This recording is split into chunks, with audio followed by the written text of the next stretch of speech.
உள்ளோடு இருக்கக்கூடிய ஒரு ஜீவனுக்கு ஆன்மாவுக்கு அறிவு.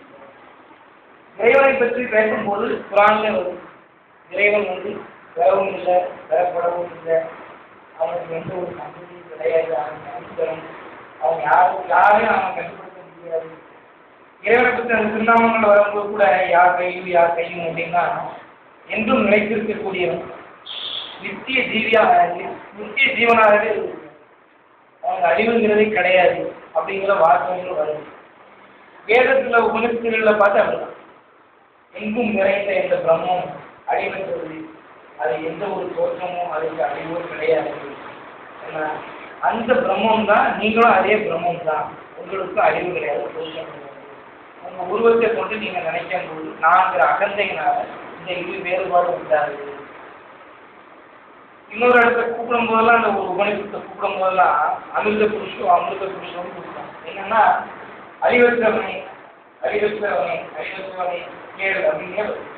அப்படின்னா உனக்கு அழிவு இல்லை, ஆனா நம்ப முடியல, அழிவு இருக்குல்ல, அழிவை பார்க்கணும். உலகத்துல மனிதர்கள் பிறக்குவது இறக்குவதையும் எல்லா வசதிகளும் மாறிக்கிட்டே பார்க்கணும். ஆனா குரு சொல்றாரு, வேதங்கள் எல்லாமே சொல்லுது ஆன்மா பிறக்கும் அழிவு. இந்த ஆன்மான்னு சொல்லக்கூடியதுக்கும் அந்த இறைவனுக்கு சொல்லக்கூடியதுக்கும் பொருத்தி பார்த்தா நம்ம உள்ள இருக்கக்கூடிய அந்த உயிர்னு எதை சொல்றோமோ அதுதான் ஆன்மாவை இருக்கு. இப்ப அந்த அழிவில்லாத அந்த நிலையை உணர்றதுக்கு தான் இந்த ஞானம். அப்போ இந்த ஞானம்னா என்ன அப்படிங்கிறது, அந்த ஞானத்தை தெரிஞ்சுக்கிறதுக்கு, அந்த உணர்றதுக்கு, அதை புரிஞ்சுக்கிறதுக்கு, அதை அனுபவபூர்வமா அடையிறதுக்கு தான் தியான பயிற்சி.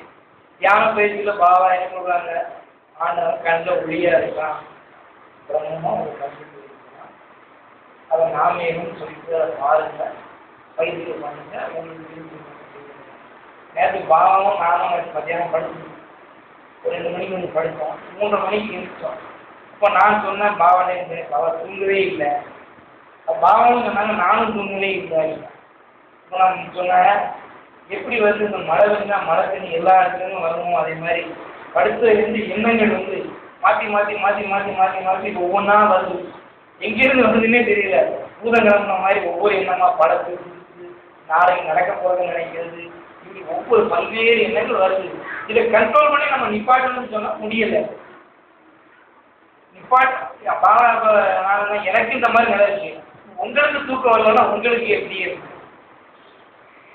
அது நினப்பு இல்லை, புலன்கள் அப்படியே கிடைச்சா, ஆனால் எனக்கு தூக்கம் இல்லை. அப்போ நாட்டை எப்படி நிறுத்துறது? அது நீங்கள் பயிற்சி மூலமாக தான். நீங்கள் தியானம் பண்ணி பண்ணி பண்ணி பார்வையில் உங்கள் கவனத்தை நீங்கள் வச்சு இதே நிறுத்தியிருந்தா உங்களால் உடனே இந்த மாதிரி பல்வேறு எண்ணங்கள் வரும்போது படாத பேரில் லாட் பண்ணி.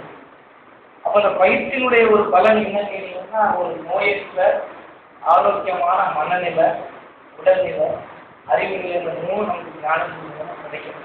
போன வாரம் பேசும்போது கூட சொன்னோம், நம்ம ஏன் நம்ம வருஷக்கணக்காக நம்ம ஞானத்தை அடையலை, இறைவன் அதனால புரியலை அப்படிங்கிறது சொன்ன ஞானங்கிற பேரில் நம்ம ஞானத்தை தெரிவித்து எல்லாத்தையும் நம்ம கேட்கணும்.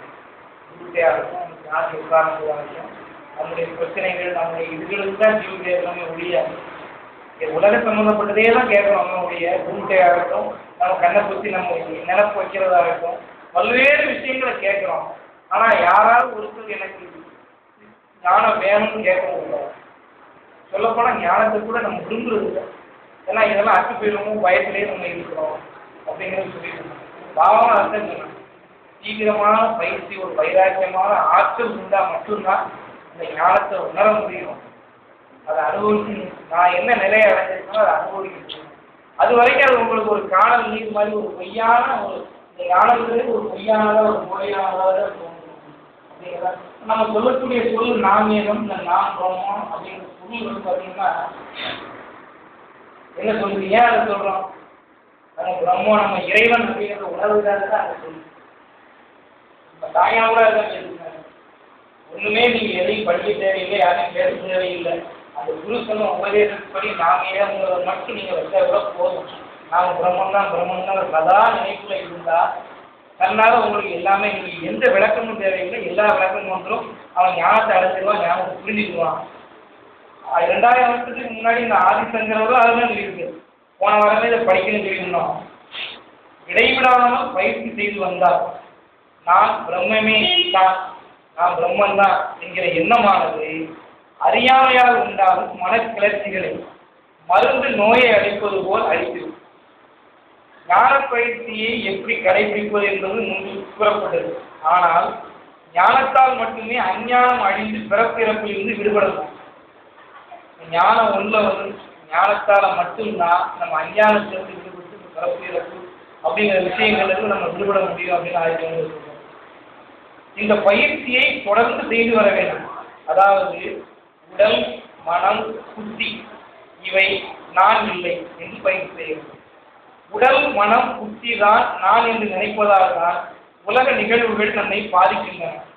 உறவினர் இறந்தால் துயர் கொள்கிறோம், காற்றில் பறித்து விழுந்தால் குழி குளிக்கிறோம், உடம்புக்கு நோய் வந்தால் அவதிப்படுகிறோம். இதெல்லாம் பொய். உடலோ மனமோ புத்தியோ நான் இல்லை. நானே இல்லாத ஒரு விஷயத்திற்காக ஏன் துன்பப்பட வேண்டும், ஏன் சந்தோஷப்பட வேண்டும்? இவை எதுவுமே நான் இல்லை என்று உதவி தள்ளி நான் பிரம்மம் என்றே சிந்தித்து வந்தால் இந்த பயிற்சி போக போக தீவிரமாகும். ஒரு கட்டத்தில் நாமே பிரம்மமாக ஆகிவிடுவோம். இது உடனே நடந்துவிடக்கூடியதல்ல, பல பிறவிகள் ஆகலாம். ஆனால் பயிற்சியை உடனே தொடங்க வேண்டும். அந்த பயிற்சி அடுத்து வரும் பிறவிகளும் தொடர்ந்து ஏதோ ஒரு பிறவியில் பூரணத்துவம் அடையும். அப்போது நமக்குள் இருக்கும் ஆன்மா பழியிலிருந்து வெளிச்சம் போட்டு காட்டும். நாமே பிரம்மம் என்று உணர்வோம். ஞானத்தால் அஞ்ஞானம் அழிவதை அந்த மருந்தினால் நோய் அழிவதற்கு ஒப்புகிறார். ஆரோக்கியமாக இருப்பதுதான் நம்முடைய இயல்பு. நோய் வந்தால் அது இயல்புக்கு மாறானது. மருந்து எடுத்துக்கொண்டால் நோய் நீங்கி நமது இயல்பான ஆரோக்கியம் மீண்டும் செய்வது.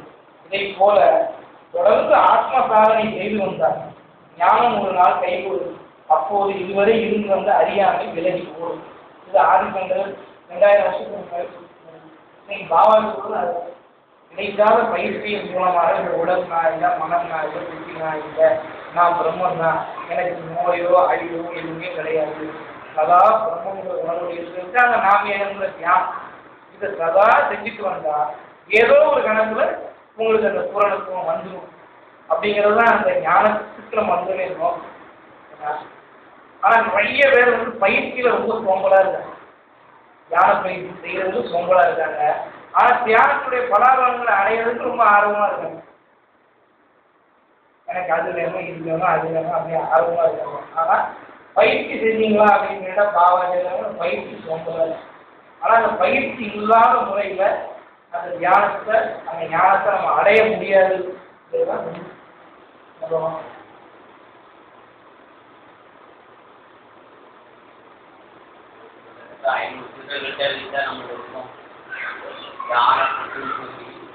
பயிற்சிக்கு கொடுத்த ஒரு பீடத்தில் 500 பேர்கிட்ட இருக்கும். ஆனால் இன்னைக்கு வந்திருக்க பீடத்தில் 15 என்ன வேலை, என்ன வேலை, இன்னைக்கு மட்டுமா வேலை, நாளையோட வேலை முடிஞ்சா தேவை தேவைகள் எல்லா பிறப்புல உள்ள உயிரின அத்தனைக்கும் தேவை. பிறப்புல உள்ள உயிரின அத்தனைக்கும் ஒவ்வொரு தேவை இருக்கு. நமக்கு தேவை இருக்கு. ஆனா தேவை இருக்குதுன்னா கிடைக்க மாட்டேன், கஷ்டமா இருக்கு. தேவைகள் நிறைவேற மாட்டேன். தேவைகள் நிறைவேறக்கூடிய பொருள்ல நாம இருக்கணும். தேவைகள் எதுல நிறைவேறுமோ அந்த பொருளா நம்ம இது ஒண்ணுதான் சிரமமா இருக்கு. ஆனா தேவை இருக்கு, தேவைகள் பொருள் தானா வரணும்னு நினைக்கும்.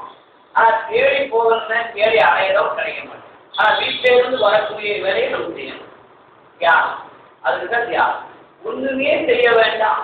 புத்தகத்தை எடுத்து படிச்சுக்கிட்டே காலத்தை வீணாக்க வேண்டாம்.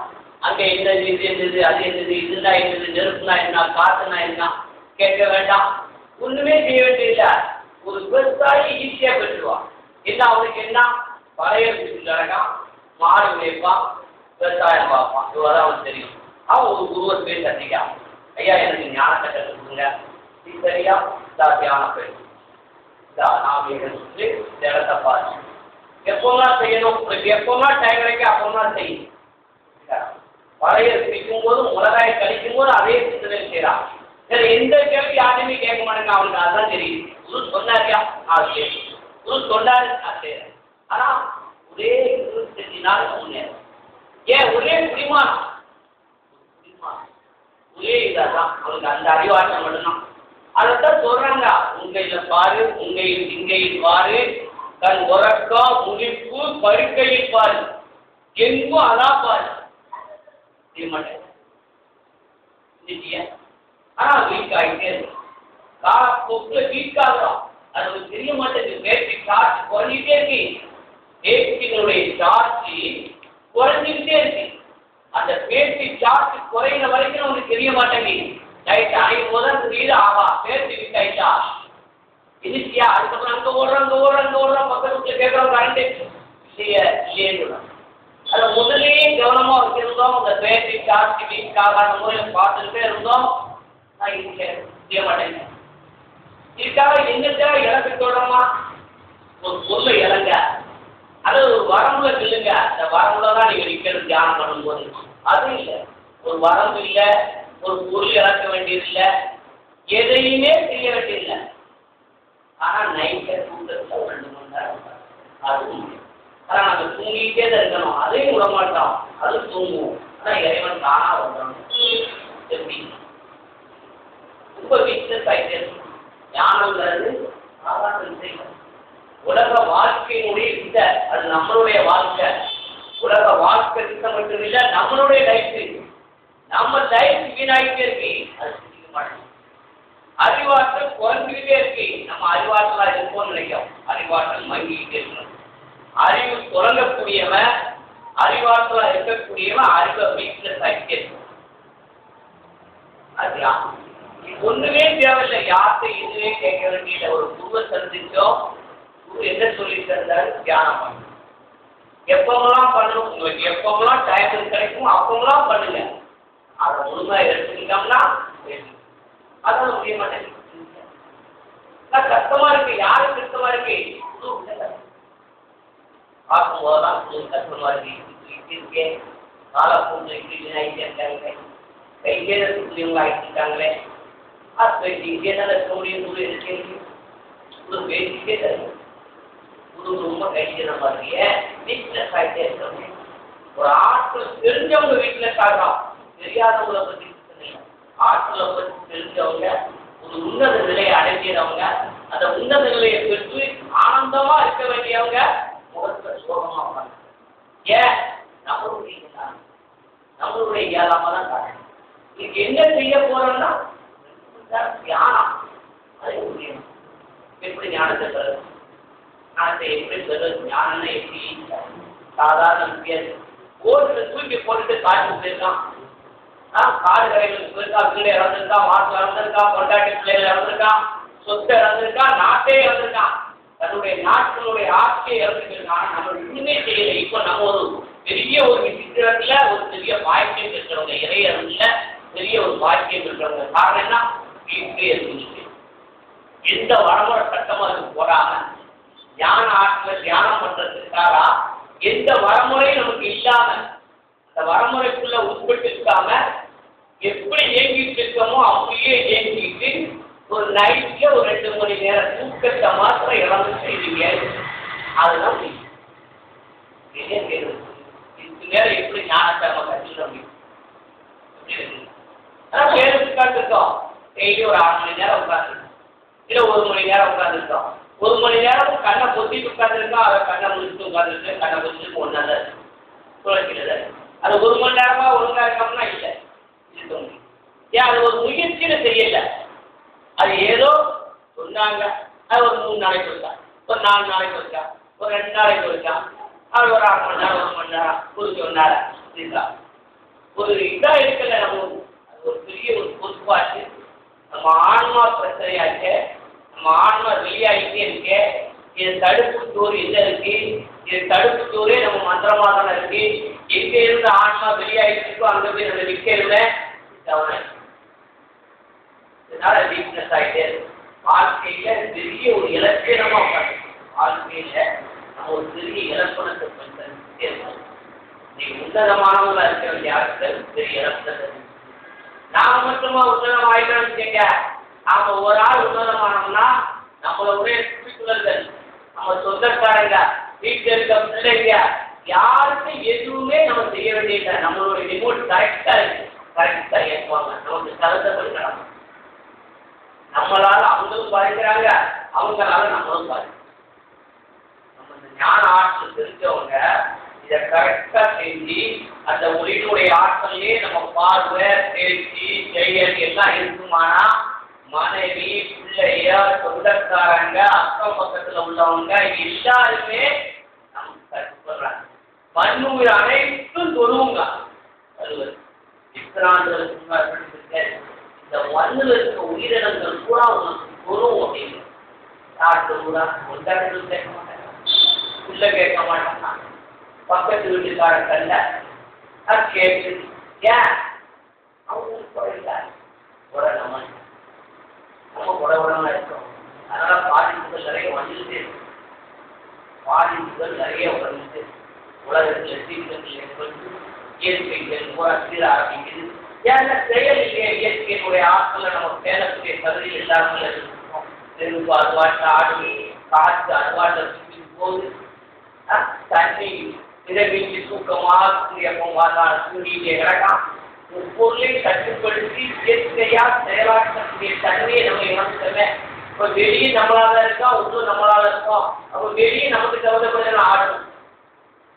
நீங்க வெளி உலகமும் அதே மாதிரி தீர்க்கிறது. அதுக்கெல்லாம் காரணம் நம்ம தான், யாருமே காரணம் இல்லை. நான் மட்டுமா சொல்லிட்டு இருக்கேன். 2000 ஆண்டுகளுக்கு முன்னால வல்லூர் சொல்லியிருக்கேன், வேறு திருமண சொல்லியிருக்கேன், எல்லாரும் தெரிஞ்சுட்டோம். நம்ம இது தெரிஞ்ச ஆட்டமும் 1 மணி நேரம், இது 2 மணி நேரம் நான் குறைஞ்சு தான் சொல்றேன். அது உங்களால் முடியலன்னா 2 மணி நேரம் நைட்டெல்லாம் இதுக்காக அர்ப்பணிங்கிறாங்க. ஒரு ஆட்கள் சொல்லலாம், பகலெல்லாம் உங்களுடைய வேலைக்காகவும் உங்களுடைய பொழுதுபோக்குக்காகவும் உங்களுடைய இன்பத்துக்காக எடுத்துக்கொள்ளுங்க. இரவு நேரத்தை பூரா இறைவனுக்காக அர்ப்பணிங்க. அதுக்காகவே இரவு ஏற்படுத்திருக்கீங்க. இரவை ஏற்படுத்திருக்கவே இறைவனுக்கு அர்ப்பணிக்க இருக்கீங்க. ஆனால் தூங்குறா நம்ம நினைக்கிறோம், சுகமா தூங்கி இருக்க நினைக்கிறோம். 18 மணி நேரம் ஆயில குறைச்சிட்டோம். 15 மணி நேரத்துடைய ஆயில குறைச்சிட்டோம். 24 மணி நேரத்துல 12 மணி நேரம் நமக்கு வேஸ்டா போயிட்டு பகல் 12 நேரம் வேஸ்டா போயிட்டு 24 மணி நேரம் இன்னைக்கு வருது. இன்னைக்கு 24 மணி நேரத்தினுடைய ஆன்மா நிறைய மயற்சியை தவிர ஆற்றலா செஞ்சுட்டே இருக்கும். ஒவ்வொரு நாள் வருஷத்துக்கு கணக்கு பாருங்க போயிட்டே இருக்கு.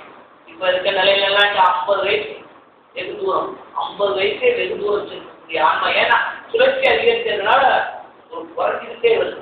வாழ்க்கையினுடைய தரம் குறைஞ்சிட்டு 360 வருஷத்துக்கு இருந்த ஆன்மா 100 ஆகி 75 ஆகி 80 ஆகி இன்னைக்கு 50. இந்த 50 கட்டமும் குறையுமாங்கிற நிலையில உருவாரு. ஏன்னா சிந்தனை தன்மை விட்டு இழந்து ஒரு கொஞ்சமா நமக்கு ஒரு தாக்கம் வர மாட்டேங்குது. அதுக்காக நமக்கு ஒரு கண்ணீர் விட்டு அழுதுட்டாங்க, காற்று உட்காந்து அழுதுட்டாங்க. கல்லு கரைஞ்சிடும் பொழுது என் மனம் கல்லு கரைய மாட்டேங்க. நான் படுற பார்த்து அவசரை பார்த்து கல்லு கரைஞ்சிடும் பொழுது என்னுடைய உருக்கத்தை பார்த்து இந்த கல்லு கரைய மனம் ஏன் கரைய மாட்டேங்குன்னு கேட்டுட்டாங்க. அப்படிப்பட்டவங்களுக்கு ஞானம் இருக்குங்க. நம்ம அசால்ட்டா காட்டிக்கிட்டு சுகபோகங்கள் அனுபவிச்சு கல்யாணமா சரி ரைட்டே லீவ் கொடியா கல்யாணத்துக்கு போவோம், சும்மால அடிக்குவோம். எங்க கருமாரி அடி அங்கே போ தப்பாடு போட்டு தருவோம் லீவ் கொடி. இதே தான் நமக்கும் ஒரு நாள் இருக்கணுமா நெருங்கிட்டே இருக்கு. காலம் நெருக்கமாகிட்டே இருக்க, குறியீட வட்டத்துக்குள்ள போயிட்டு இருக்கவே தருவாங்க. அது வெளியில உள்ளவங்களுக்கு பிரச்சனை இல்லை. ஒரு ஆன்மீகவாதி அறிவாற்றலுமா செய்யக்கூடாது. அதான் தெரியல. ஒரு அறிவு குறைஞ்சவங்களுக்கு அதேங்கிற ஒரு அதனால தியானத்தை ஒண்ணுமே செய்ய வேண்டியதில்லை. புக்க படிக்க வேண்டியதில்லை, புத்தகத்தை பார்க்க வேண்டியதில்லை, கூட்ட போய் அடிக்கடி இல்லை இருந்தா என்ன அதுனா என்ன தியானம் பண்ணுங்க. நாளைக்கு உட்காந்து அப்படியே பண்ணுங்க. பூரா 3 மாசம் பூரா முயற்சி எடுத்துக்கிற முயற்சியா கிடையாது. எங்களுக்கு கிடையாதுதான் முயற்சியுடைய எங்களுக்கு கிடைக்க மாட்டாங்க. முயற்சியே கிடையாதுதான். நம்ம நிகழ்ச்சியோட நான் புகழ்ச்சியை விரும்புகிறோம், புகழ்ச்சி வரமாட்டேங்க. நிகழ்ச்சி தான் வரும். புகழ்ச்சியுடைய இல்லை நம்ம இல்லையே, புகழ்ச்சியோட இடத்துல நம்ம இல்லை. வீட்டில் ஆகிட்டே பயிற்சியை தொடங்குங்க. பயிற்சி காலாத்துல ரொம்ப உன்னதமானது. அதை வேஸ்ட் பண்ணக்கூடாது. வேஸ்ட் ஆனா நாம தான் வேஸ்ட் ஆகிட்டு இருக்கோம். வேற யாருக்கும் குறவு இல்லை. உலகத்துல எதுவுமே குறைய போறது இல்லை. நாம குறைஞ்சிட்டே இருக்கோம். நம்மளுடைய தரத்தை நம்ம குறைச்சிட்டு இருக்கோம். அவ்வளோதான், வேற ஒன்றுமே இல்லை. ஆனா அது நம்ம உன்னதமானவங்க குறையக்கூடாது. உன்னதமானவங்க தரம் குறையக்கூடாது. எப்பவுமே அவங்க மாசு இல்லாத தங்கமா இருக்கணும், சுத்த தங்கமா இருக்க வேண்டியவங்க வெறும் விசாரமெல்லாம். அதுக்காக உடனே தியானத்தை சொல்லுங்க. தியான பயிற்சி நம்ம உன்னதமானது. எதையும் நம்ம வேஸ்ட் பண்ண தேவையில்லை, தொழில் நிப்பாட்ட தேவையில்லை, எதையும் இறக்க தேவையில்லை. இரவு காலங்கள்ல நம்ம தியானத்தை கொடுத்ததுக்கு ஒரு வாய்ப்பான இரவு கொடுத்துருக்கான் இறைவன். ஒரு இரவு நிலையே அதுக்காகத்தான் தந்திருக்கான். இரவும் இல்லைன்னு வச்சுக்கோங்க, ஆனா பகல்ல வேலை செய்யறத நம்ம விடவே மாட்டோம். அதே மாதிரி இரவே ஒரு தூக்கம் ஒரு போர் வர வைக்கல, அப்பவும் நம்ம சம்பாதிச்சுன்னு நினைப்போம். நீங்க பாருங்க, 2.5 லட்சம் கோடியை போட்டு சாய்பாபா 2.5 லட்சம் கோடி இன்னத்து காட்சியா இருக்கு. கூட வரப்போறது இல்லை, எதுவுமே கூட போறது இல்லை. யாரும் கூட வரப்போறது இல்லை, யாரும் கூட வர. நம்ம ஒன்றியம் நம்மளுடைய ஆன்மா மட்டும்தான். வயசு எப்படி இருக்கோம் அப்படிதான் திரும்ப வர போறோம். காலத்துல இப்ப விரைய பண்ணிட்டு இருக்கோம், கவலையில இருக்கோம், சோகத்துல இருக்கோம். அடுத்து இதே கவலை சோகம் உணர்வு வரப்போம். தெளிவு பெற்றாதான் இருக்கும். தெளிவு இல்லைன்னா தெளிவு பெறணும். தெளிவு பெறத்துக்கு என்ன இருக்கு? யாரும் ஒண்ணுதான். ஒரு பத்தி கூட கொடுத்துன்னு சொல்லலையே. யாரை பண்ணும்போது ஒரு பத்தியை கொடுத்துட்டு 1 ரூபா மாசம் 30 ரூபாயில இதை போட்டு நம்ம செய்யவா நினைக்க வேண்டாம். ஒன்று வேண்டாம், ரொம்ப உட்கார்ந்து தியானம் பண்ணுங்க. அது எல்லாத்தையும் முடிச்சு பண்ணுங்க. சொல்ற 12 மணி 6 மணி நேரம் இறைவன் சொல்றோம். 6 மணிக்கு பொழுது 12 மணி 6 மணி நேரம் இறைவன் சொல்றோம். 6 மணி நேரம் எது வேணாலும் செஞ்சுங்க. இது ஒரு 6 மணி நேரம் வெளியே போகுது. அதுக்குள்ள உங்களுடைய ஆற்றல் பருவ. இந்த 6 மணி நேரமே உங்களுக்கு ஆற்றல் பருவ என்ன செய்யும்? அதையே என்ன செய்யறோம்? சுத்தமா தான் கழிக்கிறோம். தூக்கம் முட்டியா கழிக்கிறோம், தூக்கம் இல்ல 1000 குறைக்கிறோம். நாமளே நமக்கு குறை தெரிஞ்சுட்டோம். நம்ம உயிரை நாமளே குறை செய்யறோம். நஞ்சு சாப்பிட்டு இருக்கோம். இதெல்லாம் சொல்லணும். வெறும் விஷத்தை சாப்பிட்டு இருக்கோம். கொஞ்சம் கொஞ்சமா சாவம் நோக்கி போயிட்டு இதெல்லாம் செஞ்சுக்கணும். ஆனா உயிர் வாழக்கூடியவங்க சாவ நோக்கி போயிட்டு இருக்கோம். இரவு தூக்கத்தை அதையும் நம்ம ஒரு 6 மணி நேரம் தூக்கத்தை போக்கணும்னா பகல்ல எப்படி நாங்க வேலை செய்ய முடியும்? இரவுல ஃபுல்லாக தூங்காம பகல்ல வேலை செய்ய முடியுமா? 2 நாளைக்கு இருந்து பாருங்க, பகல தூக்க வர்றாங்க. ஒழுங்கா 2 நாளைக்கு இருக்கா, இரவு வரத பத்தி சந்தோஷப்படுவோம். இரவு நாட்டு எப்பவுமே இருக்கிறாரா அப்படின்னு இரவே 24 ஹவர்ஸ் இருக்கிறாரா நினைப்போம். ஏன் இரவு ஏன் போகுதுன்னு அப்படித்தான் ஒவ்வொரு வழிபாடுகளும் ஒவ்வொரு சித்தர்களும் நடத்திருக்காங்க. இரவு ஏண்டா போகுது, ஏன் செய்ய போகுது தெரியல. நமக்கும் அப்படித்தான் இருக்கு. ஏண்டா இரவு போகுது நினைக்கிறோம். ஆயிரம் குறைக்கூடங்கள் வருமானத்தை பார்க்குறோம். எங்கடா இது யாராவது 1000 கூட சொல்லிவிட்ட நான் சீக்கிரமா போயிடாதான் நம்ம நினைக்கணுமே அப்படின்னு நினைக்கிறோம். நான் 1000 குறைஞ்சிட்டு வீட்டில் ஆயிட்டேன். அது உன்னதமான உங்களுக்கு அதை ஆகக்கூடாது. ஒரு 6 மணி நேரம் பயிற்சி தேவை. நம்ம 2 மணி நேரம் எடுக்கணும். உன்னதமா எடுத்தால்னா நம்மளுடைய நிலைமையை எப்படி உயர்த்துவது சரி. தேடி வரும், எல்லாம் தேடி வரும். தேடியில் எல்லாம் தேடி வரக்கூடிய காலத்தை நம்ம சுருக்கிட்டு வாழ்க்கையை சுருக்கிட்டே இருக்காங்க. கட்டத்துக்குள்ளே இருக்காங்க. மதவெளியிலையும் மார்க்கத்திலையும் கட்டத்திலையுமா பொருட்களே கலந்துட்டு உழுத கல்யாண கேள்வியிலையும் கடற்கரை திட்டங்களையும் ஏன்னா சுத்தத்திலையும் இதேமே போய் பங்கெடுத்துட்டே நம்ம வாழ்க்கையை வீணாக்கிட்டே இருக்கோம். ஆனால் வாழ்க்கை வீணாவிடக்கூடாது. ஒளிமயமான வாழ்க்கை, அப்படி உள்ள ஒளிமயமான வாழ்க்கையை தியானத்தின் மூலம் பெற முடியும். ஒன்றுமே தேவை செய்தில்லை, யார்கிட்டையும் எந்த வளர்ச்சி அதிகமாக கேட்க வேண்டியதில்லை. தியானத்துக்கு வரணும். இனிமேலாம் தியானத்தின் காலகட்டத்தில் சொல்லலாம். தியானம் பண்ணத்தான் நம்மளுடைய உடல் இந்த மண்ணுக்கு தேவை என்னதுன்னா நெருப்பு. இந்த மண்ணுக்கு தேவை நெருப்பு கொடுத்தாக்கா அந்த மண்ணு பாருங்க மண்ணை குழச்சி செங்கல் சேரும். அதை சுள்ளையில கொண்டு வச்சு நெருப்பை கொடுத்த உடனே அந்த செங்கலை எதனாலே அழிக்க முடியல. ஒரு காற்று முடியல, ஒரு தண்ணிக்குள்ள போட்டா கரைய மாட்டேங்குது, வெளியில தூக்கி போட்டா அப்படியே கிடக்கு. அது என்ன கிடைச்சிச்சு? அந்த மண்ணுக்கு என்ன கிடைச்சிச்சு? அந்த நெருப்பு தான் கிடைச்சி. அந்த ஆற்றல் அது பெரிய செங்கல் கல்லுன்னு ஆயிடும். அதே மாதிரி இந்த மண்ணுக்கு தேவை நெருப்பு தான்.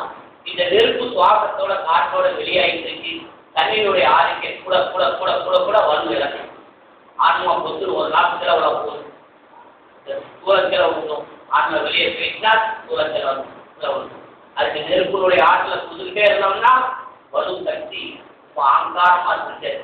உயிர் உள்ளதா இருக்கு. நிஷ்கூலம் நிஷ்கூலம் உயிர் இருந்தாட்டா உடல் இருந்தாட்டா சூழத்தை உள்ள ஆன்மா உயிரோட முடியும்.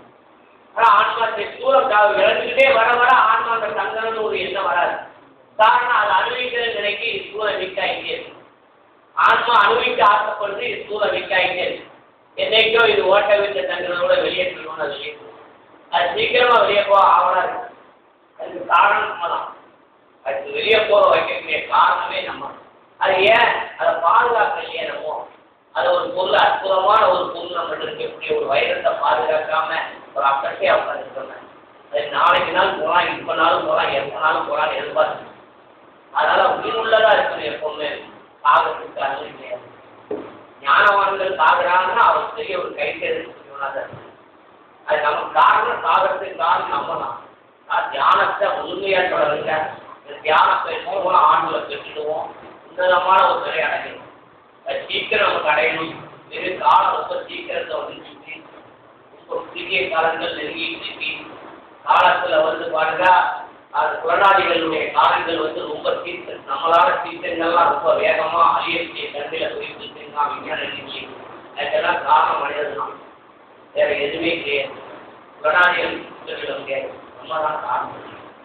ஏன்னா தண்ணியினுடைய ஆதிக்கம் நெருப்பு வந்தீங்கன்னா தண்ணி தான் தண்ணியுடைய சக்தி மேலே அந்த தண்ணி தான் நெருப்பு தான் எல்லாத்தையும் கட்டுப்பட்டு வச்சுட்டு நெருப்பினுடைய ஆதிக்கம் கூட கூட புலனாளிகளுடைய கட்டுப்பாடு இருக்க இருக்கும். ஆனா நெருப்பினுடைய ஆதிக்கம் குறைய குறைய குறைய குறைய ஒவ்வொருடைய தண்ணி இதுகளுடைய வேகம் கூடியும். தண்ணியுடைய வேகம் கூடிடும், காற்றினுடைய வேகம் கூடிடும். ஆக புலனாளிகள் அழிவிக்கூடிய தன்மை கொடுப்பாங்க. அதுக்கு காரணம் தியானம் தான். தியான பயிற்சியை தொடர்ந்தமான ஒழுங்கா உண்ணனமா இருக்கும். சிறப்பாட்டு அடையும்.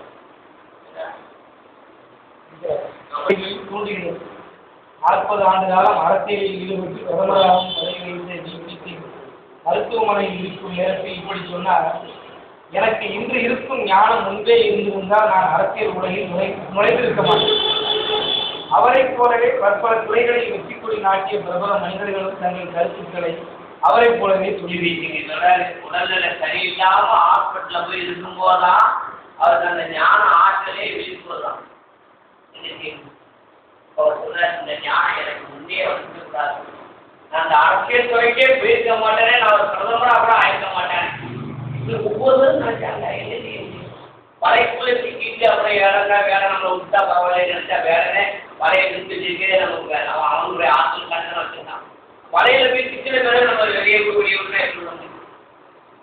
ஏதான் வீட்டு திருவள்ளுவர் சொல்கிறார், தவம் செய்வார் தம் கர்மம் செய்வார், மற்றெல்லாம் அவம் செய்வார் ஆசைப்பது.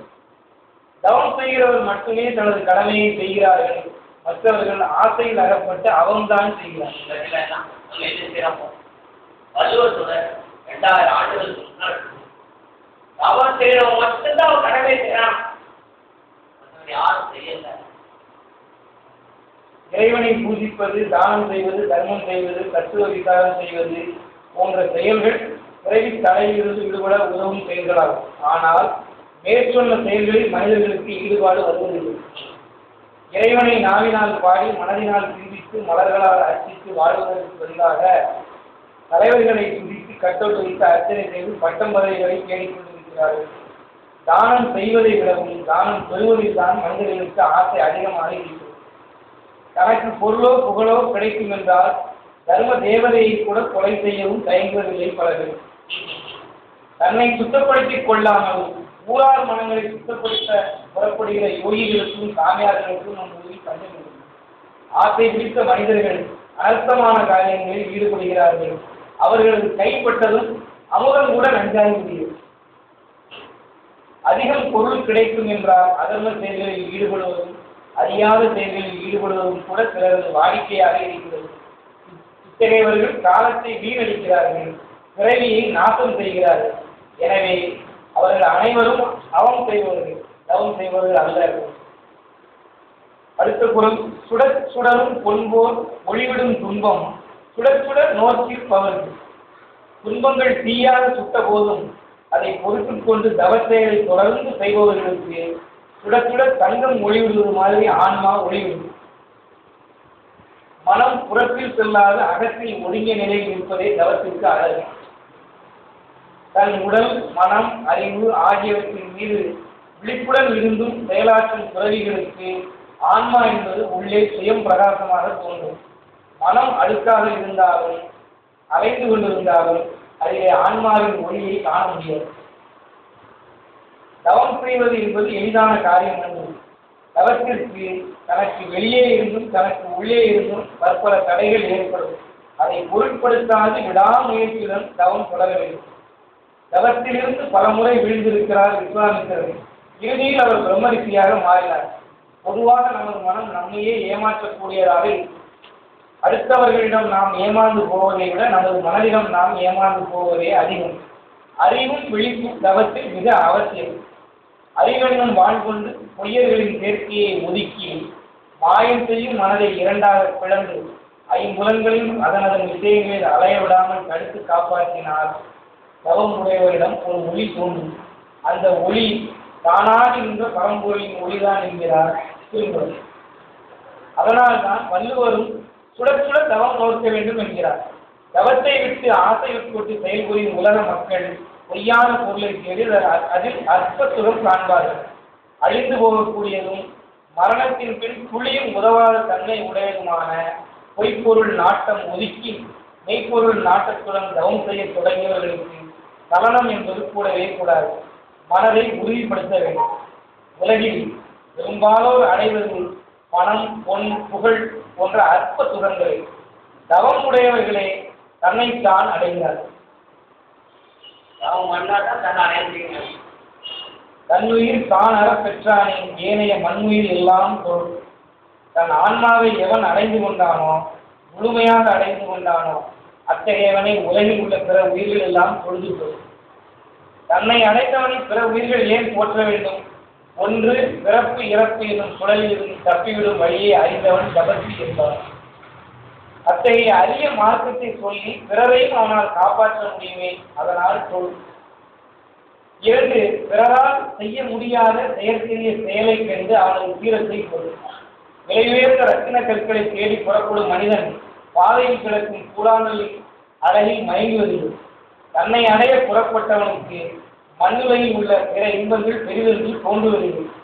அமைச்சர்களின் பகட்டு வாழ்க்கை, யானை படை கொண்ட அரசர்கள் போலும் பொண்ணும் நிறைந்த வாழ்க்கை தன்னை ராஜராஜ சிம்மம் என்று அறிவித்துக் கொண்டாலும் சிறிது நிலத்திற்காகவோ பெண்ணிற்காகவோ சில மன்னர்களுடன் நாய்ச்சண்டை போடும் அவர்களின் பூசல் வாழ்க்கைகளுக்கும் நடுவே இத்தகைய ஆடம்பர ஆர்ப்பாட்ட வாழ்வில் மயங்காமல் ஞானத்தை துணையாக கொண்டு தன் வழியில் கவனமாக இருக்கும் இந்த தவத்தவர்கள் மிகவும் அரிதானவர்கள். அலெக்சாண்டர் உலகை தன் குடையின் கீழ் கொண்டு வர பாடுபட்டவன் மிக பெரும் வெற்றியாளன் தான். ஆனாலும் அவன் தன்னை தோற்றுவிட்டவனே ஆவான். அவன் வாழும் காலத்திலேயே உலக மக்கள் போரஸ் எனும் அறிஞனை மிகவும் மதித்தார்கள். தனக்கில்லாத புகழ் அந்த அறிஞனுக்கு இருப்பதை அறிந்து அவனிடம் சென்ற அலெக்சாண்டர் ஒரு கேள்வி கேட்டான். உலகத்தை வென்ற என்னை விடவும் ஒன்றுமில்லாத உன்னை உலகம் புகழ்வானே. அந்த அறிஞன் சொன்னான், நீ உலகத்தை வென்றாய், நான் என்னை வென்றேன், அவ்வளவுதான். மண்ணுயிர் எல்லாம் பெரிய மன்னன் எங்க கூற மாட்டாங்க. அந்த உலகத்துல மக்கள் பூரா ஒன்றை வந்து புகழ்றான, நீ அப்படி என்ன செஞ்சேன்னு கேட்டான். நீ இந்த உலகத்துல போர் சொல்லுது, இந்த உலகத்துல எல்லாம் முடியுது, நான் என்னையே வெற்றி உட்கார்ந்துருக்கேன், அதனால தான் அந்த உலகம் என்ன போர் சொல்ல. மண்ணுயிர் எல்லாம் தொழும் என்று வள்ளுவர் சொல்லியது சரிதானே. அடுத்த குரலில் தவமுடையவர் அடையும் பெரும் பலன் ஒன்றை குறிப்பிடுகிறார் வள்ளுவர். கூற்றம் குதித்தலும் கைகூடும் நோற்றலின் ஆற்றல் தலைப்பட்டவர்கள். தவத்தினால் ஆற்றல் கொண்டவர்களுக்கு எவனை வெல்லவும் முடியும் என்பது கருத்து. என்ன வேணும்? ஒரு எவனையே வெல்லக்கூடிய சக்தி வந்து வள்ளுவர்களுக்கு எவனை வெல்லக்கூடிய சக்தி ஒரு வருது. இது இதை செய்ய மாட்டான், ஆனா தாங்க எவனை கூப்பிட்டு இருக்கோம்.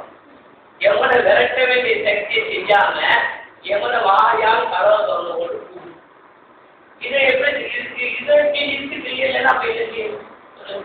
கடைசி நேரத்தில் குரு போற சொல்லி குரு எவ்வளவோ பாடுபடுறாங்க, எவ்வளவோ தியானம் பண்றாங்க. அவரும் நமக்காக நம்ம விழிக்க மாட்டாமா விழிக்க மாட்டாமா தான் நினைக்கிறோம். அவங்களும் ஒரு நாள் பண்ணியால் தேவைப்பட்ட மாட்டாங்களா, ஒரு ஆள் நம்ம வெற்றி பெற்று பாவா உங்க மாதிரி ஆயிட்டே சொல்ல மாட்டாங்களான்னு நினைக்கிறோம். வர மாட்டாங்க. ஆனா நாங்க உட்கார முடியலையா, எல்லாம் உட்கார முடியலையே, உட்கார முடியல, உட்கார முடியல. சாதனை பண்ண மாட்டாங்க, ஒரு சாதனை வேண்டாம். தொழில் வீட்டுக்காக எவ்வளவு காலம் பண்ணும், பிள்ளைகளை வளர்க்க எவ்வளவு காலம் பண்ணும். ஒரு திருமண வீட்டுக்கு போனா என்ன பொருள்லாம் வாங்கிட்டு போறோம். ஆனா இது தியானத்துக்கு ஒரு 2 மணி நேரம் உட்காரணும் ஒரு காரணம் வேண்டாம். இந்த காரணம் எப்படி வரும், எப்படி விரட்ட முடியும் சொல்லுங்க. ஒடுங்கி நிலை பெற்ற உத்தமர் உள்ளம் நடுங்குவதில்லை, நமனும் அன்றில்லை, இடும்பையும் இல்லை, ராப்பகல் இல்லை, படும் பயன் இல்லை, பற்று விட்டார்க்கே என்று அதனை விரிவாக சொல்கிறார் திருமூலர். மரணம் சற்றும் தீண்டாத ஆன்மாவை தன் இருப்பிடமாக ஆக்கிக் கொண்டவர்களுக்கு யமனை கண்டு பயப்படுவது. ஆன்மாவை எதற்கும் அவர்களின் உள்ளம் நடுங்குவதில்லை, அவர்களை துன்பமும் தீண்டுவதில்லை, இரவு பகல் என்ற காலமும் அவர்களை பாதிப்பதில்லை. அவர்கள் உலகத்தில் வேறு பயனுள்ள பொருள் என்று எதையும் அடைய வேண்டியதில்லை. இதுவே ஒரு பெரும் லாபம் அல்லவா? உலகில் வாழும் மனிதர்களை பெரும்பாலும் ஆட்டி வைக்கும் உணர்ச்சிகளில் ஒன்று மரண அச்சம் என்பது. இந்த மரண அச்சம்தான் மனிதர்களின் ஒவ்வொரு நடவடிக்கைகளிலும் ஊழியிருக்கிறது. மனிதர்கள் பணம் தேடுவது கூட சுய பாதுகாப்புக்காக, அதாவது மரணத்திலிருந்து தன்னை காப்பாற்ற உதவும் என்ற எண்ணத்தில் தான். புகழ் தேடுவதும் ஒரு வகையில் மரண அச்சத்தின் விளைவே. செத்த பிறகும் சாகாமல் வாழ வழி தேடுவது தந்திரமே என்பது. ஆக இந்த மரண அச்சத்திலிருந்து மனிதன் விடுபட்டு விட்டாலே வீணான காரியங்களில் மனம் பிரவேசிக்காது. மரணம் என்பது வெறும் உடை மாற்றமே என்ற உண்மை புலப்படும் போது யமன் எல்லோருக்கும் சிநேகிதனாக ஆகிவிடும். இலர் பலர் ஆகிய காரணம் நோற்பார் சிலர் பலர் நோவாதவர். அடுத்த முறை பலர் ஒன்றுமில்லாத சக்கை மனிதர்களாக இருக்கிறார்கள், சிலர்தான் தாரமுடையவர்களாக இருக்கிறார்கள். அவ்வாறு இருப்பதற்கு காரணம் பல பேர் நோன்பு செய்யாதவர்களாக, அதாவது தவம் செய்யாதவர்களாக இருப்பதுதான். நோன்புனாலே தவத்தை தான் சொல்றேன். இந்த சக்கை மனிதர்கள் வெறும் சக்கையான விஷயங்களைத்தான் பேசுகிறார்கள், தாரமற்ற செயல்களையே செய்கிறார்கள், அதையே தேடுகிறார்கள். இவர்களிடம் சேரும் பொருள்களும் வெறும் சக்கைதான். அது அவர்களுக்கு துளியும் உதவுவதில்லை. மேலும் அவர்களிடம் உள் உரமும் இருப்பதில்லை. உள்ளொளி இல்லாத மனிதன் 1000 சூரியர்கள் உதிக்கக்கூடிய உலகத்தில் இருந்தாலும் அவன் குருடனாகவே இருப்பான். அவன் செயல்களும் குருட்டுத்தனமானவர்களாகவே இருக்கும். உள்ளுரம் இல்லாத மனிதன் எளிதில் சோரம் போவான். அவன் தனக்கே கூட நேர்மையாக நடந்து கொள்ள மாட்டான். நம்மளுக்கே நம்ம கூட நிறைய நடக்கலையா தியானம் செய்யாது. ஏன்னா நம்மளால எடுத்துருக்கோம், நம்ம தாவடிட்டு இருக்கோம்டா, அதெல்லாம் நேர்மை நடக்கலையே, உனக்கே நீ நேர்மை நடக்கலையே. நம்ம நினைக்க எல்லாருக்கும் நல்லா செஞ்சுருக்கோம், நம்ம நேர்மையா பேசிட்டு அவர் நினைச்சா உனக்கே நீ நேர்மை நடக்கலைங்க. ஏன்னா நம்ம ஆன்மா நம்ம உடக்கிட்டு இருக்கோம், நம்ம செய்யறதால நம்ம ஆன்மா உடக்கிட்டு. நம்மகிட்ட ஒளி இல்லைன்னா நம்ம கிட்ட 1000 சூரியன் உறுதியும் ஒளியும் இல்லாத மனிதன் உலக வாழ்வில் என்ன மகிழ்ச்சியை அடைய முடியும்? ஆக வைக்கோல் தலையுடன் வாழ்வதற்கு அவனிடம் தவம் இல்லாததான் காரணம் என்பது வள்ளுவர். வைக்கோல் தலைங்க வைக்கோல வச்சிருக்க தலையில அறிவு இல்லைங்க. தவம் உன்னை உள்ளீடு உள்ளவனாக மாற்றுகிறது என்பதை குறிப்பிடுகிறார். ஆனால் தவம் செய்வதை விடவும் புலன் வழியில் ஓடுவதே இன்பம் காண வழி என்று உலக மக்கள் இன்று பெரிதும் நம்புகிறார்கள். அதனால் அவர்கள் பேரின்பத்தை மட்டுமின்றி சிற்றின்பத்தையும் இழந்து விடுவார்கள். சிற்றின்பமும் நமக்கு குறைஞ்சிட்டே இருக்கு. நம்ம ஒரு இந்த இன்பத்துலதான் நோக்கி போயிட்டு நினைக்கலாம், இன்பத்தை குறைச்சிட்டு இருக்கோம். ஏன்னா யாரு வந்துடுறா என்ன காமிக்க முடியும்? கார் இருக்கு, சொத்து இருக்கு, மனைவி இருக்கா, பிள்ளைங்கள்லாம் இருக்காங்க, வியாதி வந்துச்சு இது இருக்கு. இந்த கேன்சர் ஒரு ஆளுக்கு உணவு குழாயில கேன்சர்லாம் என்ன செய்யணும்? பசி இருக்கு, சாப்பிடணும்னு ஆசையா இருக்கு.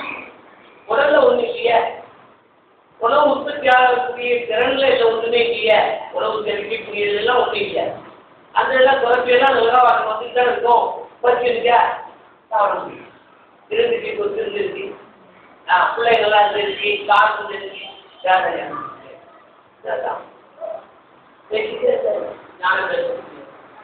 ஞானம் பேசிட்டு இருந்தியா, பேசியும் கவனம் இல்லையே. இன்னைக்கு இருந்து முடிக்காது என்ன டாக்டருக்கு தான் உணவு வியாதினா அவங்களே இருக்குன்னா தெரிஞ்சுக்கிட்டே. இது ஒரு ஆளுக்கு அவங்க இருந்தாங்கன்னா உலகத்தில் தீவிராட்சிகள் புறாவும் ஏன்னா தவத்தை தவத்தை தான் எல்லாருக்கும் தவம் தவம் தவம் தவம் 100 தவம் விட்டாரு. படிச்சிருக்கு ஃபுல்லாக ஒரு 100 தவம் தவம் தவம் தவம் என்ன உட்காருங்க உட்காருங்க உட்காருங்க. யாருக்காக பேசுறாங்க? நமக்கு எழுதுக்கு அவங்க பெற்றவங்க இருக்கவங்களுக்கு ஒரு அறிவு சொல்லுமோ சொல்றாங்க. நமக்காக தான் சொல்றாங்க. இறப்பு நம்மளால தான். அதனால் அவர்கள் பேரின்பத்தை மட்டுமின்றி விசும்பத்தையும் இழந்து விடுவார்கள். அதனால் இன்பம் சிறிதும் இல்லாதவர்களாக நிம்மதி இல்லாதவர்களாக அவர்கள் மாறிவிடுகிறார்கள். பிறகு தனது மகிழ்ச்சி குறைவுக்கு காரணம் தன் அதிர்ஷ்ட குறைவுதான் என்கிறார்கள். அறிவுடையார் எல்லாம் உடையார் என்று வள்ளுவர் மற்றொரு குறையில் கூறியிருக்கிறார். அறிவு ஒரு பெருஞ்செல்வம் என்பதை பலரும் நம்புவதில்லை. செல்வம் இருந்தால் அறிவாளி என்ற பட்டம் கிடைத்துவிடும் என்றே பலரும் நம்புகிறார்கள். செல்வம் இருந்தால் இன்பமாக வாழ முடியும் என்று குருட்டுத்தனமாக நம்புகிறார்கள். அறிவு இருந்தால்தான் மகிழ்ச்சி கிடைக்கும். அந்த அறிவும் தவம் செய்தால்தான் ஒளிவிடும். ஆக இலர் பலர், அதாவது இல்லாதவங்க நிறைய பேர் என்கிற சொல்லுக்கு ஆனந்தம் பலருக்கு இல்லாமல் போவதற்கு காரணம் தவம் இல்லை என்றே நாம் பொருள் கொள்ள வேண்டும். தவம் உடையவர் ஆனந்தம் உடையவர், மற்றவர்கள் ஆனந்தம் இல்லாதவர்கள். அந்த ஆனந்தம் இல்லாதவர்களே பலர். உலகத்தில் இல்லாதவங்க பலராகவும் இருக்கக்கூடியவங்க சிலராகவும் இருக்கிறதுக்கு காரணம் தவம் செய்யக்கூடியவங்க சிலராகவும் தவம் செய்யாதவங்க பலராக இருக்கிறது தான் காரணம். அது தவம் உடையவங்க எல்லாம் இருக்கு.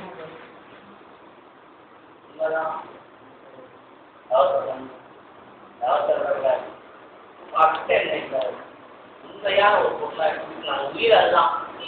உயிரே தவம். உயிர் தவம் இல்லைன்னா உயிர் போயிட்டே இருக்கும். உயிர் தவமா இருக்கு. தவம் இல்லை உயிர். உயிர் வேணுமா தவமா, உயிர் வேண்டாம்னா தவமா. அதை சொல்றது இல்லை. தங்கத்தை எப்படி சூடு கூட கூட கூட அந்த தங்கம் ஒளி கூடிக்கிட்டே இருக்குங்க. அதே மாதிரி நம்ம தவத்தில் இருக்க என்னுடைய ஆன்ம ஒளி கூடிக்கிட்டே இருக்கும். அது எந்த துன்பங்கள்னா துன்பங்களுக்கு இடையே அவன் தவம் பண்ணிகிட்டே இருக்கணும் அப்படின்னு. தவம் பண்ணதான் என்னுடைய ஆன்ம ஒளி. ஒரு பிரதமர், ஒரு ஜனாதிபதி காலையிலிருந்து இருக்கோம். இதுதான் நடக்கா இல்லை ஓதி கூடிய அளவுக்கு 4 மணிக்கு டீ சாப்பிடலாங்க, டீ போட்டாச்சு நான் சொன்னாங்க. காலையில் வாங்கிட்டு வரான். இதுவா தெரியுதா? எப்படி இப்படி இருக்கலாமா, இப்படி இருக்கக்கூடாதா எல்லாருக்கும் நினைக்கும். ஆனால் அவங்க நினைக்கிறாங்க இருக்கிறத எப்படி கிடைக்கும். காசு நம்ம தானே நடிச்சோம். அறிவுதான் நடிச்சு அறிவுதான் தற்கொலை கலர் போகணும், ஒரு கலர் போகணும், மத்தியில் இங்கே தவறணும், தற்கொலை தாண்டி இருக்கும். இன்னும் அறிவுதான் சொல்லிச்சு. அந்த அறிவுகளுக்கு காசு வராதா? பேங்க்ல அட்மிஷன் யாருக்கு? நமக்காக தான். எல்லாம் நம்மளுக்கு தான் உற்பத்தி பண்ணி இருக்கோம். நம்ம கிடைக்க மாட்டேங்க. ஏன் அதான் இல்லை, எது உற்பத்தி பண்ணிட்டு அதான் இல்லை. நம்மளோட நாளில் இருக்கு அறிவு இல்லையே. அதனால இருந்து பார்த்தா கிடைக்கும். எப்படி கிடைக்கும் அது சொல்ல முடியாது. எப்படி வருங்கிறத சொல்லவே முடியாது. தண்ணி பாருங்க வருஷம் வந்துட்டு நீங்க பாருங்க, நீ 43 அடி தான் இருக்கீங்க. நான் தண்ணி முக்கியம் தெரியுமா? யாராவது செஞ்சிருக்காங்க? தண்ணி வந்துட்டே இருக்கு. பிறந்த 50-60 வருஷம் தண்ணி குடிச்சுட்டே இருக்கு. இன்னும் எத்தனை ஆண்டு காலத்துக்கும் தண்ணி குடிச்சுட்டு இருக்கு. யார் தர்றா? நம்ம நினைக்கிறோம் நம்மளாம் தண்ணி குடிச்சு பண்ணுறோம். போர் போட்டேன் எங்கள் வீட்டில் நான் தான் 5000 ரூபா 6,000 ரூபா போர் வச்சேன். தண்ணி வந்துட்டே இருக்கு.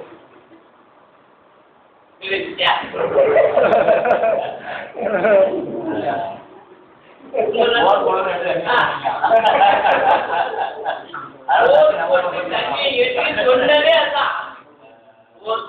தண்ணியை எடு அப்படின்னு சொன்னதே அது இல்ல. தண்ணி இல்ல. தண்ணி நான் தான் தண்ணின்னு எதுக்குமே வாய்ட்டு வந்து சொல்லல. அதுக்குள்ள தண்ணி இருக்கு. நெருப்பு என்னைக்கு நான் வாய்ட்டு வந்து நெருப்புன்னு சொல்லல. அதுக்குதான் இது நெருப்பு. காற்று நான் காற்று சொல்லல. அதுதான் காற்று. அறிவு இல்ல, புறநாடியே இல்லை. ஆனா நம்மகிட்ட இப்ப அறிவு இல்லாம தான் இருந்துட்டு இருக்கோம். புறநாடினுடைய ஆதிக்கத்தை பின்பி. ஆனா அறிவுடையவனுக்கு புறநாடியே கிடையாது. அறிவுடைய பெயர் மாற்றம். இப்ப நம்மள்கிட்ட புறநாடிகளுடைய ஆதிக்கம் கூடி அதை என்ன வேணாலும் கூடலாம். நம்மள்கிட்ட தண்ணி ஒரு மிஞ்சி இருக்கு, அவங்களுக்கு தூக்கமா வரும். காற்று மிஞ்சி இருக்கு, அவனுக்கு எப்ப பார்த்தாலும் ஒரே வாய்ப்பு முடியும். அது இதுவும் சுவாசத்துல கோளாறும் அது இதுமோ நடந்துட்டு எங்களை பார்த்தா முட்டு வலி கை வலி கால் வலி பூரா காற்றுடைய ஆதிக்கம் முடிருக்கு. தண்ணி காற்று மண்ணுடைய ஆதிக்கம் குறித்து மண்ணுடைய ஆதிக்கமும் அதே தான். மண்ணுடைய ஆதிக்கம் என்ன செய்யுதுன்னா ஒரே தூக்கமின்மை தலைவலி தலை சுற்று இந்த மாதிரியுடைய ஆதிக்கங்கள் பூரா மண்ணுடைய ஆதிக்கமா இருக்கு. செம்மையா போறாரு எல்லாமே மண்ணுடைய ஆதிக்கமா இருக்கு. நாளுடைய ஆதிக்கம் கூடி நெருப்ப காணல் ஏன் நெருப்பு வந்து 100 காற்றோட அது காலியாகிட்டு சுவாசக்கலை தானே போயிட்டு வரணும். சுவாசக்கலை சுவாசத்தை இருந்தா காற்று தானே உள்ள போகுது. அது ஏதாவது நடவடிக்கை நெருப்பு வரணும். காற்று வந்தா நெருப்பு வரதான் செய்யும். அந்த காற்று அடி எங்க மண்மனை இருக்கோ அங்க வாயு உண்டுங்கான. மண்மனைனா என்ன எண்ணம் எங்க இருக்கோ உலக ஆசைகள் எங்க இருக்கோ புலனாய்கள் எங்க இருக்கோ அங்க நெருப்பு இருக்கும். காற்று இருக்குன்னா நெருப்பு இருக்குன்னு சொல்றாங்க. அப்ப காற்று அடி அடின்னு சொல்றான். நமக்கு காற்று போயிட்டே தான் இருக்கு. காற்று ஒரு வழியாட்டா போகுது 9 நாளுக்கு வாரம் வழியாட்டு காற்று போகுது. அது வழியா நெருப்பும் போயிட்டே இருக்கு. ஒரு வழியா போகல நம்ம நாட்டுக்கு வாரத்து வழியா தான் வாரம் போயிட்டு அது வழியா தான் போயிட்டு வந்துட்டு நினைக்கிறோம். 9 வாசல் வழியாகவும் காற்று போகுது. காற்றோட என்ன போகுது ஜீவனோட சேர்ந்து சக்தியும் நிறைய மாறிட்டு இவனோட சேர்ந்து சக்தியும் வைத்துதான். இவன் எங்கெல்லாம் போறாரோ அவர்களால சக்தியும் வைப்பான். அவரை சிவனை குறித்து நிறுத்தினா தான் சக்தி அவன் ஆரட்சம். சக்தி தெரியும் சிவன் நிற்பாடு தெரியலையே அவருக்கு. உலகத்தை நிறுத்தினா தானே சிவன் நிற்பாரு. சிவன் நின்றுட்டானா சக்தி போறாரு. சிவனும் சக்தியும் ஒன்னு ஆக்கணுமோ ஒன்னு ஆக முடியலையே தெரியும். தியானம் பயிற்சி தொடங்குவோம். நேரம் தியானம் பயிற்சி விளையக்கூடாது. கண்டினியூ தியானமா இருக்கணும். நடையிலே தியானமா இருக்கணும். சாப்பிடும் போது முங்கும் போது திங்கையில் பாரு தன் உறக்கம் முழிப்பு படுக்கையில் பாருங்கள். உங்கையிலும் திங்கையிலும் பாருங்கள். சாப்பிடும் போதும் திங்கும் போதும் பாரு. தன் உறக்கத்திலேயே அதே சிந்தனையில் அதே கண்ணபதி தூங்கு. முழிப்பிலேயே அதே பாரு. எங்கும் அதான் பாரு. 2 மணி நேரம் பார்க்க முடியும். எப்படி அதான் பார்த்தா எங்கும் அதாகவே பாரு. அதான் ஏகத்துடைய சொரூபம் இறைவனுடைய சொரூபம். அதான் எப்படி இருக்கும் உனக்கு என்ன குறை வரும்? இருக்கிற இடத்துல உனக்கு கொடுப்பானா தியானத்தை தொடங்குவோம். வெற்றி பெறுவோம்.